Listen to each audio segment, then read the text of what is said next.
Hello, welcome to Story Circles. Here's a story. It's called The Three Questions. It comes to us from Korea, and it's all about a young man who tries to do the impossible. Does he succeed? Let's find out.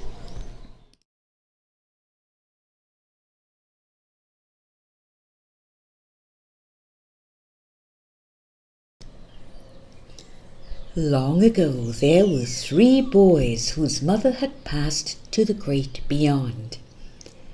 They lived with their father, and together they worked hard to make a living as farmers. But crop after crop failed. Soon they turned to making sandals out of straw. This was a mark of terrible poverty indeed. One day the eldest son spoke up. "Why must our lives be harder than everyone else's?" The young man's name was Juan, a name that means bright in English. His father and brothers paused their work to stare at him. "I'm going to heaven to ask the Jade Emperor why we struggle so hard to live," Juan declared. Determination lit up his eyes and made him stand tall. His father shrugged his shoulders. "You'll never find the way. Besides, a mere mortal is not allowed to enter the heavenly kingdom." And his father turned back to sorting straw. "I will go anyway," Juan said. Early the next morning, he prepared to leave. His brothers regarded him with admiration and bid him farewell. The young man set off. He walked for miles in one direction. While he was walking, Juan's unhappiness fell away. In its place came a feeling of strength and confidence that he could achieve anything he wanted. Late that evening, he found that he had reached the sea. He looked about for somewhere to spend the night and saw an attractive house. This he approached. Juan called at the gate, and the housemaid emerged. On hearing his request, she showed him into the small hut at the side of the entrance. "You may sleep here for the night, but come with me and have a meal," she said. "You will meet the owner of the house, a young widow. We hardly ever get visitors out here by the sea." Gratefully, Juan followed her. After he had eaten, the young widow came to him. She was the most beautiful woman he had ever seen. She asked him where he had come from and where he was going. "I am the eldest son of a poor family. We were farmers, but our crops failed. Now we make sandals out of straw." Juan's eyes burned with his fierce new energy. "I am going to the heavenly kingdom to ask the Jade Emperor why fate has been so harsh to us." "Then you must ask him a question for me," the young widow said. "What is your question?" Juan replied. "Every time I get married, my husband dies. Please ask the Jade Emperor why this must be so."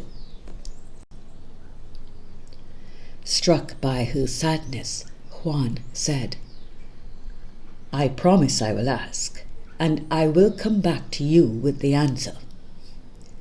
The next day, the young man set off with even greater determination. He searched the shoreline until he found a small abandoned boat. Although the weather had turned ominous, he climbed into the boat and raised the sail. With a crack of thunder, a powerful gust of wind swept him far out into the ocean and onto the shore of an island that jutted high up into the sky. Juan crossed the small sandy beach and made his way up the steep hillside. Suddenly a frightening voice hissed, "Who dares to set foot on my island?" In fear, Juan looked around. Hanging from a huge tree was a strange creature, immensely long and wrinkled. It was an old giant serpent. "Pardon me," the young man said.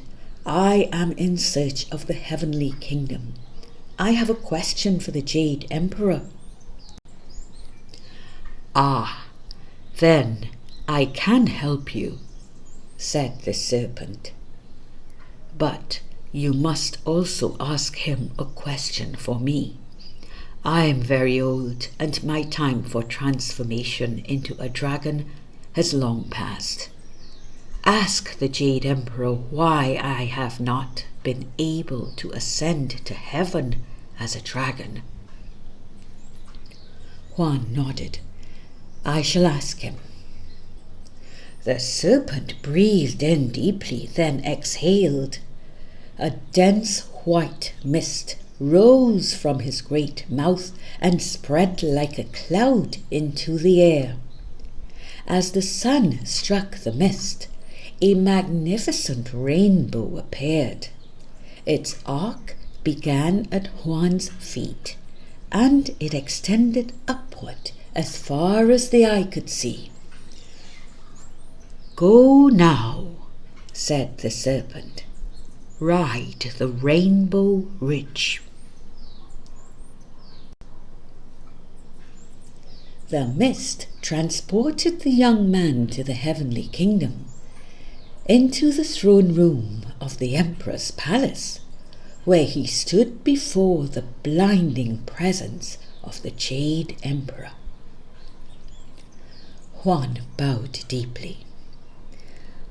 "Who are you, and why are you here?" In the Jade Emperor's voice could be heard the depths of the oceans and the all-encompassing sky. Juan spoke without fear. "I am the son of a poor farmer. I've come to ask you this question.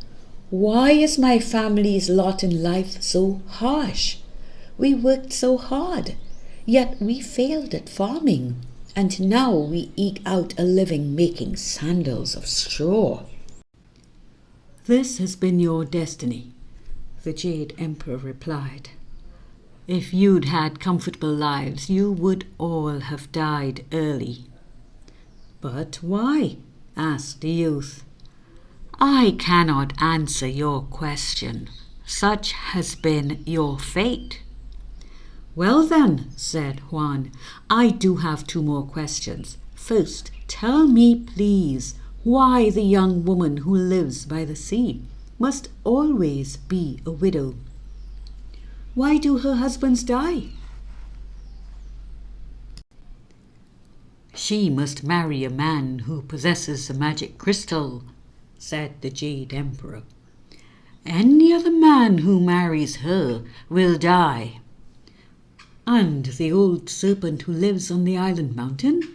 He says his time for transforming into a dragon came a long time ago." "He is trapped by his own foolish greed," said the Jade Emperor. "A dragon may keep only 1 magic crystal, yet he insists on 2. That is forbidden by the laws of heaven." Juan hadn't received the answer to his own question. Nevertheless, He thanked the Jade Emperor and returned to Earth on the Rainbow Bridge. The serpent was waiting for him. "What was the Jade Emperor's response?" he asked. Before answering, Juan bowed respectfully. "The Jade Emperor told me that you will remain a snake as long as you keep holding on to the 2 magic crystals. The laws of heaven dictate that you have only one." "Well," said the serpent, "here, you can have this." He tossed the lustrous green emerald at the young man. In a burst of white light, the serpent was transformed into a glorious dragon, and he crossed the Rainbow Bridge into heaven. Juan sailed back to the young widow's house by the sea. She was delighted to see that he had returned, and she embraced him as she would an old friend. "What did the Jade Emperor say? Will I always be a widow?" she asked. "Your husbands died because they did not have a magic crystal." Juan thought of the emerald in his possession. "You can live a happy life if you marry a man who possesses one." "Where would I find such a person?" she asked. The young man smiled. He retrieved the crystal from his coat pocket and showed it to her. "Will you marry me?" he asked, and the widow agreed with joy. They travelled to his home, where he recounted his adventures to his family. They were all amazed at Juan's courage, determination, and good luck. Father and sons had already suffered all the hardships heaven had fated for them. They returned to farming and became prosperous and happy. Juan's quest so changed their lives that to this day people still talk about the audacious young man who had dared to question the Jade Emperor. And I hope you enjoyed our presentation of the 3 questions. Please click on like for our channel and subscribe. Thank you.